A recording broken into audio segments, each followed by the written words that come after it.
I've started with the recording part. Okay, beta. Right, ma'am. Absolutely correct. Let us start with microorganisms.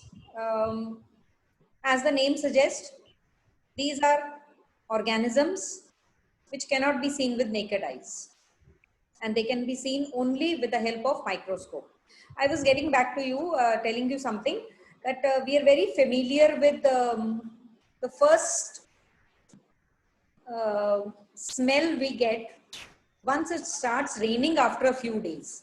अगर बहुत दिनों के बाद dry spell के बाद अगर बहुत दिन तक बारिश नहीं होती है और उसके बाद अचानक से बारिश होती है और अगर आप बाहर नहीं भी हैं तो वो स्मेल आपको एक आती है जो कि इंडिकेट करती है द रेन हैज स्टार्टेड, है ना।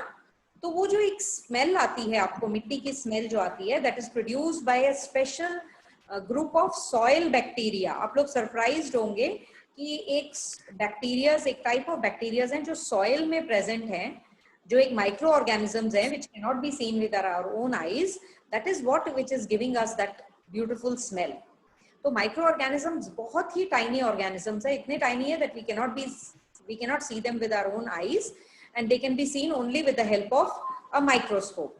इनको माइक्रोब्स भी कहते हैं हम, we call them microbes also.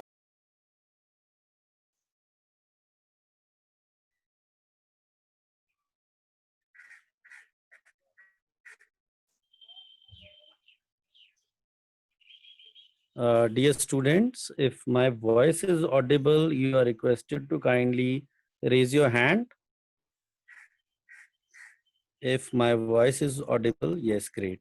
Okay, my dear respected students, you are requested to kindly give some time to Nikita ma'am, as she is unable to communicate through audio due to some technical problems. So hopefully within a few seconds, she will be back for along with the content. So kindly allow and give some time and be patient.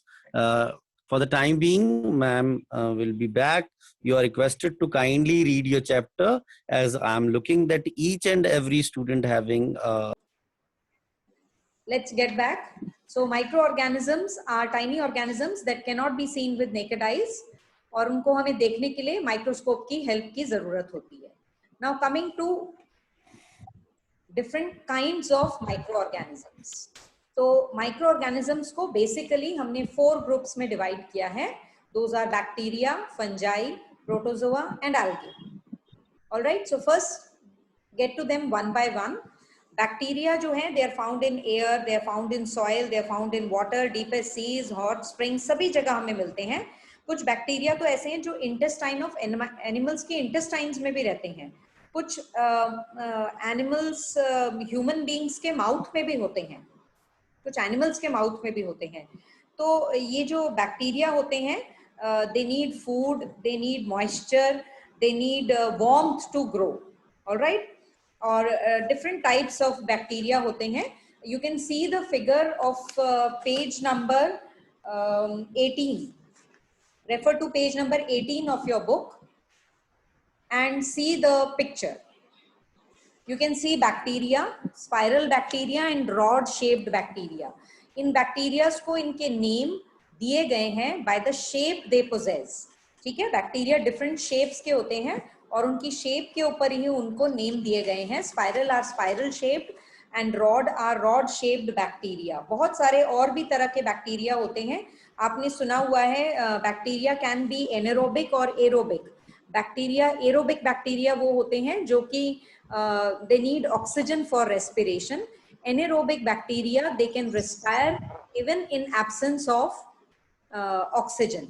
There are certain bacteria which are photosynthetic. इसका मतलब उनके बीच में chlorophyll होता है और they can make their own food by the process of photosynthesis. And ऐसा एक bacteria है cyanobacteria. Cyanobacteria can photosynthesize. All right. There are certain bacteria which are present in the gut of the human beings also. So these bacteria are very, very tiny organisms which are present all around us.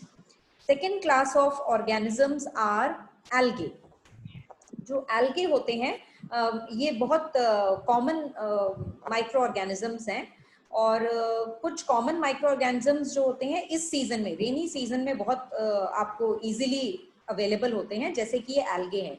अगर आप note करेंगे कि आपके घर के किसी ऐसे corner में जहां सनलाइट ज्यादा नहीं है लेकिन मॉइस्चर ज्यादा है, गेट्स के पास में या फिर कोई टेरेस के ऊपर आप ऐसे कॉर्नर देखोगे नियर द पॉट्स, पॉट्स के पास में, क्योंकि रेनी सीजन के बाद पॉट्स बहुत वेट हो जाते हैं, तो उनके सरफेस के ऊपर आप नोट करना कि ग्रीन कलर के पैचेस आ जाते हैं। वो जो ग्रीन कलर पैचेस हैं they are nothing but algae. अगर आप किसी वाटर बॉडी को देखोगे तो वाटर बॉडी के सरफेस के ऊपर बहुत सारा ग्रीन कलर का स्कम्स आ जाता है, and that is nothing but it is unicellular Arge, और उसको हम कहते हैं फाइटोप्लैंक्टन्स। फाइटोप्लैंक्टन्स जो होते हैं plant like floating microorganisms they are, and they require light for photosynthesis, है ना। और इसीलिए वो surface of the water body पे रहते हैं, और लेक्स में, रिवर्स में, पॉन्ड्स में जहाँ स्टैग्नेंट वाटर है वहां आपको देखने को मिल जाएगा। लेयर, एक लेयर सी बन जाती है, तो वो माइक्रो ऑर्गेनिजम्स जो हैं दे आर एल्गे। तो अगर आप उसको थोड़ा सा पैच, आप बोलेंगे ऐसे तो हमें नहीं दिखाई देते हैं, वो इसलिए नहीं दिखाई देते हैं क्योंकि वो माइक्रो ऑर्गेनिज्म है।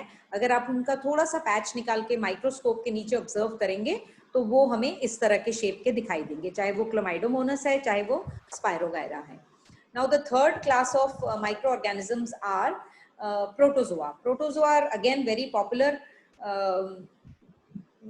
popular in the sense because of their harmful effects वो ज़्यादा popular हैं। और अमीबा के बारे में हम पढ़ चुके हैं ऑलरेडी क्लास 7th में, उनकी रिप्रोडक्शन के बारे में, उनकी डाइजेशन के बारे में वी हैव ऑलरेडी रेड।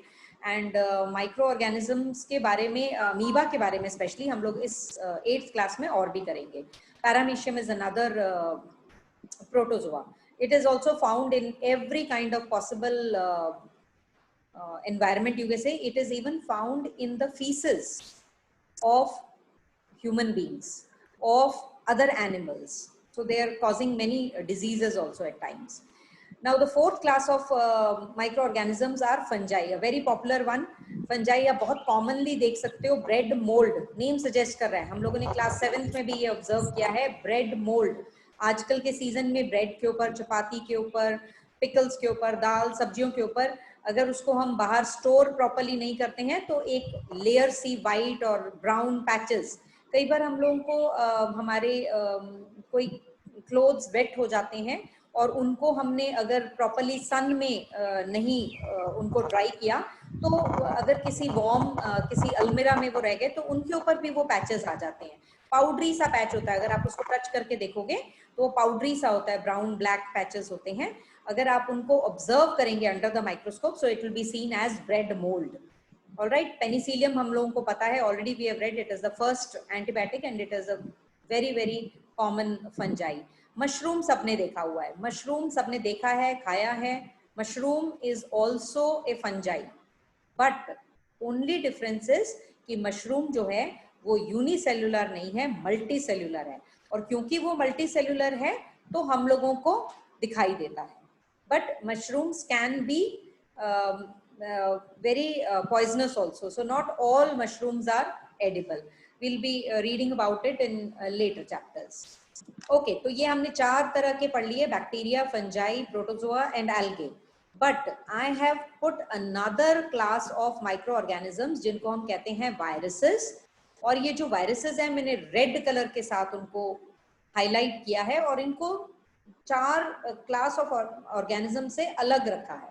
इनको मैंने अलग इसलिए रखा है क्योंकि viruses are also microorganisms, but these micro organisms stand apart. क्यों?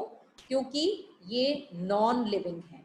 ये तब तक नॉन लिविंग है जब तक ये किसी लिविंग बॉडी में एंटर नहीं करते हैं। इसका मतलब जब तक ये किसी सरफेस में है, जब तक ये किसी एनवायरनमेंट में है और किसी लिविंग बॉडी के अंदर नहीं है, एंड नॉन लिविंग एनवायरनमेंट में है, तब तक ये भी नॉन लिविंग रहेंगे। The moment they enter a plant body, an animal body, a human body, they will become living. इसीलिए ये border line of living and non living है। और अगर आप अपनी बुक का पेज नंबर 19 चेक करेंगे, yes 19, you can see the figure of virus there. Can you see it? है ना? तो वायरसेस की शेप जो है, वो वायरसेस की जो शेप है दैट इज ज्योमेट्रिकल। ये ज्योमेट्रिकल पैटर्न में जो वायरसेस मिलते हैं, they don't have a regular shape.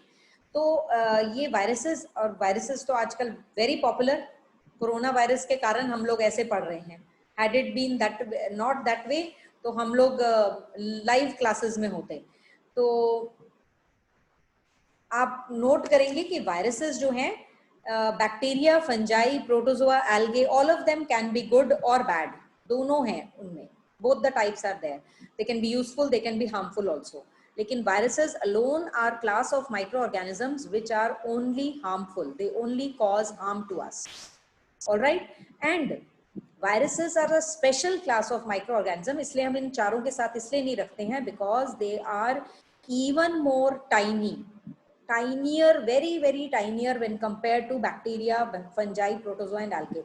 Bacteria are tiniest ones, लेकिन viruses are even more tiniest. इतने ज्यादा टाइनी हैं कि आप इनको ऑर्डिनरी कंपाउंड माइक्रोस्कोप में देख ही नहीं पाते हैं। इनके लिए स्पेशल माइक्रोस्कोप्स बनते हैं जिनका नाम है इलेक्ट्रॉन माइक्रोस्कोप्स, और उनमें भी हमें millions of times, thousands of time में उसको मैग्नीफाई कर फिर देखना पड़ता है।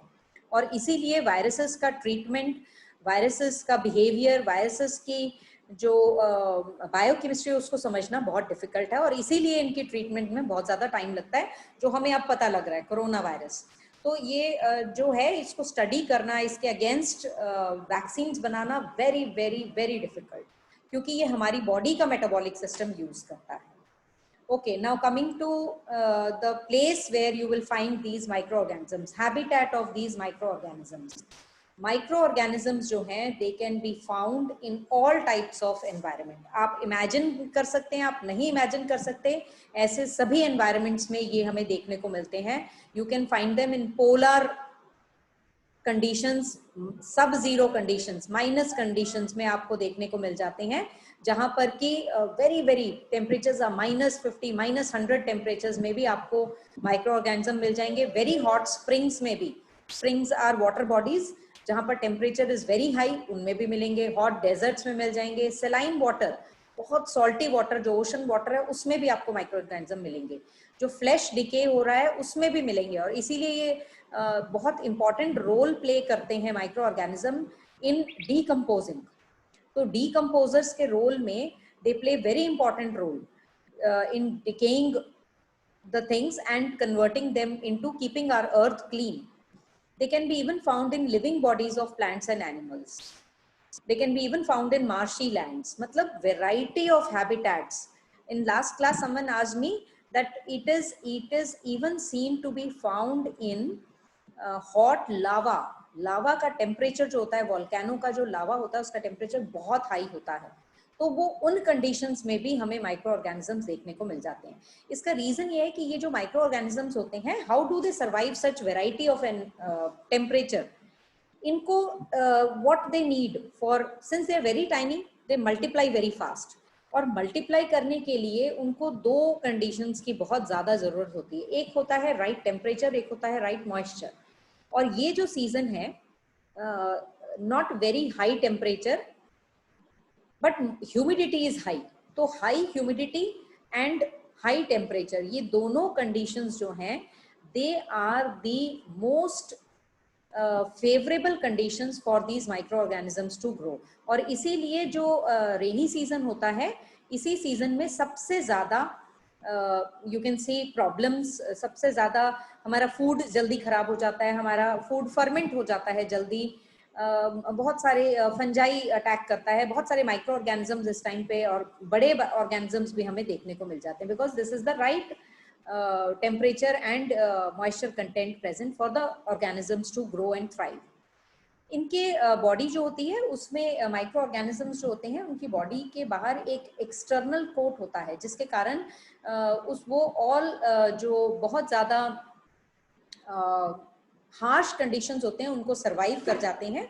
और जैसे ही कंडीशंस जो होती हैं, फेवरेबल कंडीशंस रिटर्न होती हैं, they come back to that living condition and they multiply. Okay, next coming to useful microorganisms. जो microorganisms हैं, they can be useful, they can be harmful also. लेकिन there are few, first let us know how these microorganisms can be useful.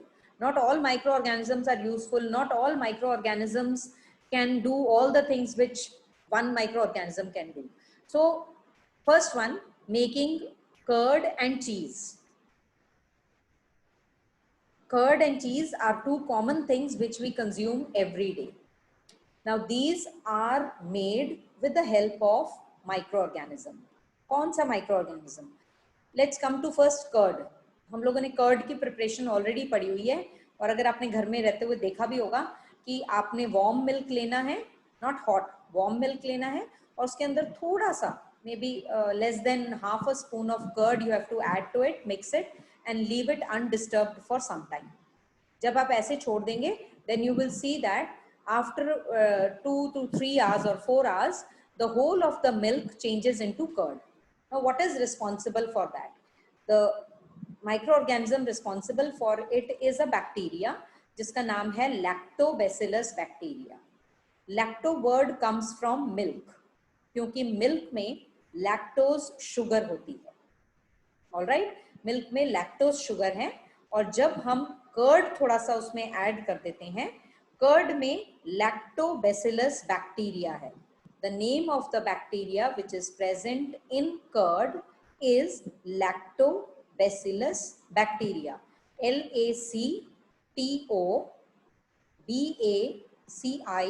LACTOBACILLUS. It is lactobacillus bacteria. और ये जो lactobacillus bacteria है, it is a good bacteria which helps in making or converting the whole of the lactose sugar present in the milk to lactic acid. और जब lactose lactic acid में convert हो जाता है, then it forms milk से curd. Clear?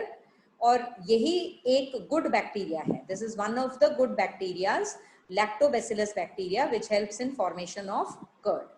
The second one is formation of cheese. Cheese जो होता है, that is also formed from milk only. तो घर में आपने नोट किया होगा कि कैसे पनीर बनाते हैं आपके मम्मा. तो she adds either some 1 or 2 spoons of lemon juice or vinegar, or sometimes even curd can be added to make cheese from milk. तो इनमें जब चीज का फॉर्मेशन होता है, it is not just one bacteria, it is multiple a large number of microorganisms which are present to convert milk into cheese. So these are good bacteria which are present around us, which helps in formation of useful things for us. The time is running out. We are left with less than 10 minutes. First, I would like to finish this, and then I will take up your doubts. Next is making bread. Bread हम लोग रोज या off beat consume करते हैं. Cake, pastries, bhatura, ये जब हम consume करते हैं तो आपने नोट किया होगा उसके अंदर होल्स होते हैं, उनके सरफेस के ऊपर होल्स होते हैं, और वो बहुत सॉफ्ट होते हैं. उनको सॉफ्ट बनाने के लिए, उनको दैट एयरी फीलिंग देने के लिए, स्पॉन्जी बनाने के लिए, we use a microorganism which is called a fungi, which is called as yeast. तो यीस्ट जो होता है, दैट इज यूज्ड YEAST. आप लोगों ने ऑलरेडी पढ़ लिया है यीस्ट इन क्लास 7th. जो यीस्ट होता है, that is a fungi, and that can be added to the dough. इनका जो डो होता है for making bread, for making cake, pastry, bhatura, उनका सेम डो होता है. उस डो में मिक्स कर दिया जाता है, and then the yeast present in there breathes anaerobically and produces carbon dioxide. Carbon dioxide एक गैस है. Sachit, I will clear your doubt later.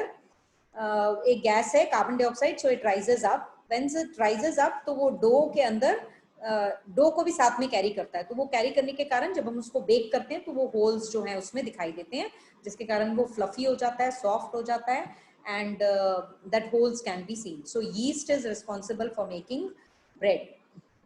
उसके बाद आ जाता है third is production of alcohol, wine and vinegar. ये कमर्शियल यूजेस के लिए हम माइक्रो ऑर्गेनिजम्स यहाँ पर यूज करते हैं.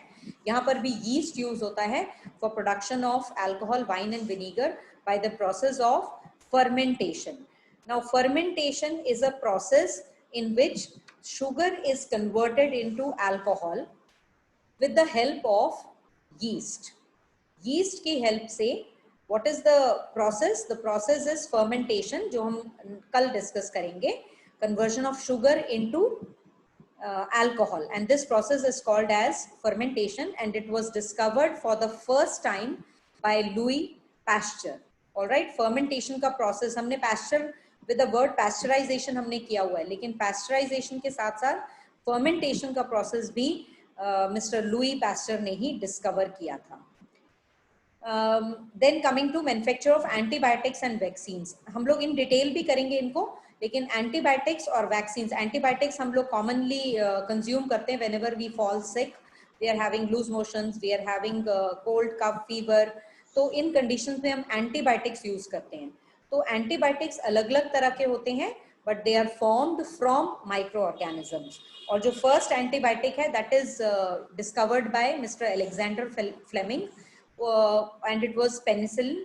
तो penicillin जो है it is formed from an algae which is Penicillium. ठीक है, and then we will be doing vaccines also. Vaccines are जो हम लोगों को time to time right from the birth we are given these vaccines which are also obtained from microorganisms. एक important point जो microorganisms और हमारी environment में play करते हैं, and I have not included in this list, is acting as a cleaners of the environment, because बहुत सारे microorganisms जो मिलकर they act as decomposers, they act on dead and decaying and convert them into humus, increasing the soil fertility. तो soil fertility increase होती है with the help of a group of microorganisms, bacteria, fungi, which together act on these dead and decaying part and convert them into useful humus, and thereby increases the soil fertility. And a few microorganisms are also responsible by for fixing the atmospheric nitrogen. आप लोगों ने पढ़ा हुआ है rhizobium bacteria, which is present in the root nodules of leguminous plants, which helps in trapping the atmospheric nitrogen and converting it into useful nitrogenous products जो हम use करते हैं plants के. All right, तो ये सारे के सारे useful microorganisms. I'll be giving you notes about it, so you don't have to just note down in your book somewhere or in your rough notebook all these points. Now coming to the doubts, we are left with 5 minutes. I think we can take up doubts now. Sir, can you unmute one by one?